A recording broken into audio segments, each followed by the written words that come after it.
você tem um foninho de ouvido, qualquer foninho, pode ser velho. Daí, depois que você tiver o foninho, você vai lá atrás do CPU e conecta ele numa partinha rosa.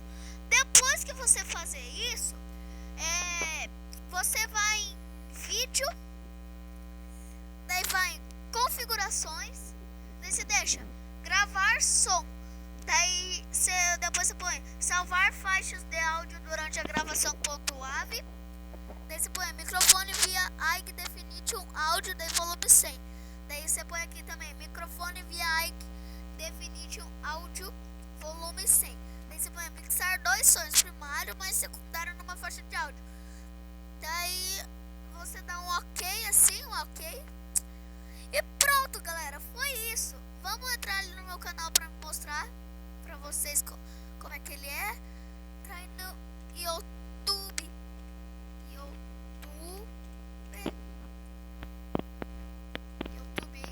Tô entrando aí no YouTube, né? Aqui, ó, meu canal. Pra vocês que não me conhecem, só assim por voz, olha aqui, ó. Eu sou esse cara aqui, ó. Desculpa, eu sou esse cara aqui, ó. Vou tentar achar, mano, não tem como ver, velho. Não tem como ver minha foto, velho. Você tá vendo? Ó, aqui, ó. Esse carinha aqui, bem aqui. Não sei se tá dando pra vocês ver. Aqui, ó. Deixa eu entrar nela aqui pra vocês verem. Eu sou esse cara aqui, ó. Ó. Sou eu. Pronto. Sou eu. Esqueci de pôr aqui no YouTube de novo. Eu saí da linha lá que eu tava no YouTube, daí eu coisei o que, velho? O que, mano? Foi meu canal. Pronto, galera, se inscreva aí.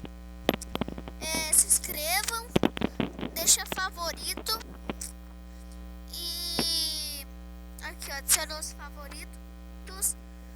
Se inscreve nesses canal aqui, eu recomendo, tipo Pampa, Jefferson Tutu BR, Combate Craft, Black Plays, todos que tá aí. Ó, bastante mais dos 50, né? Esse aqui, ó, esse aqui é minha amiga, ó, Florência HD.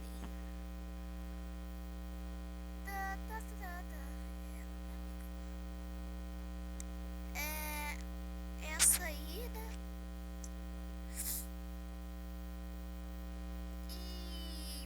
O vídeo não vai ser tão longo assim, é 3 minutos e 10, ó, minha amiga. E se inscrevam aí. A minha vizinha, é verdade.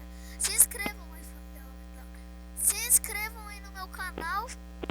Galera, foi isso aí. Então,